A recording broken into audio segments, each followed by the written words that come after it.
Hi everyone, this is Allison, and for my final digital storytelling project, I'll be presenting on Nearpod and how it can be used in education. So what is Nearpod? Nearpod is a software used to create and deliver interactive presentations. It was created specifically for the use of students and teachers.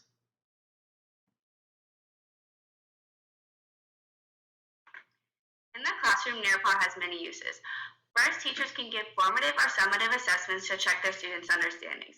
Since teachers can give formative assessments that check understanding during the lesson, they can also give feedback or adapt instruction to address any misunderstandings.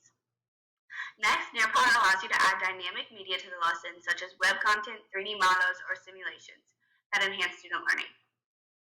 Nearpod also has a large content library that allows you to search by standard, grade level, and subject to add pre-made lessons, activities, or videos that Nearpod comes with. Last, Nearpod has 3 presenting modes. You can do live participation where the teachers and student use devices, student pace where only the students use devices, or front of classroom where only the teacher uses devices, making Nearpod good for in-person, distance, or hybrid learning.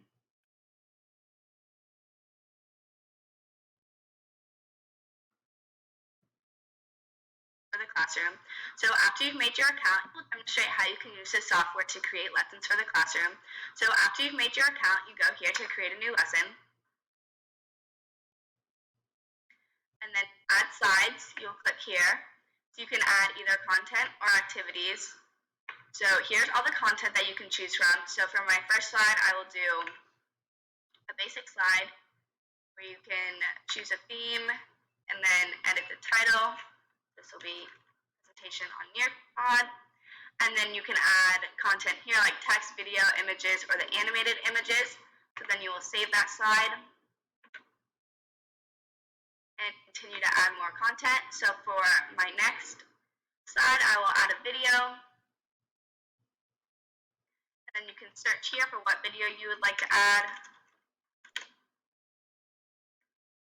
Choose that video. Save it. So then for my next slide, I'll be adding an activity.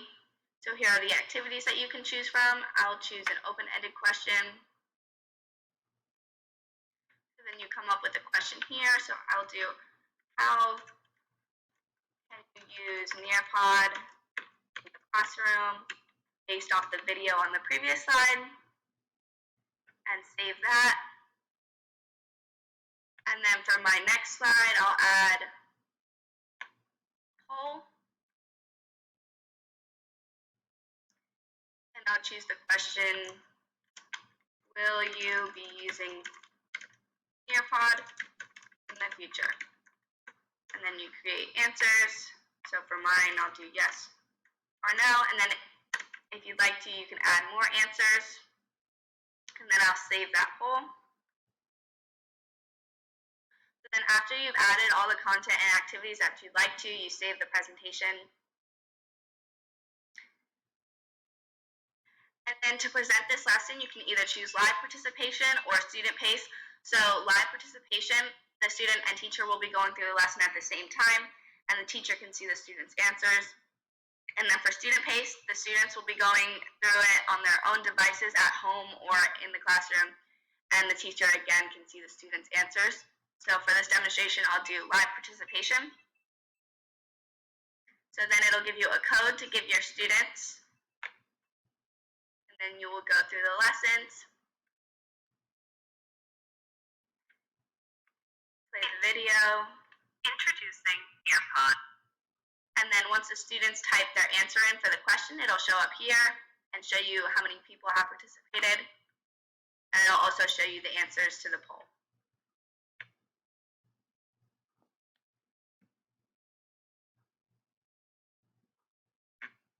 Overall, I really liked creating a presentation using Nearpod. Even though I've never used this software before, the website had a demo presentation and tips that made it really easy to learn. Obviously, I have not used this in a real classroom yet, so I'd be interested to see if there are any technical difficulties when students try to join the lesson. However, if everything works in the classroom, I think this would be a really good way to create engaging lessons.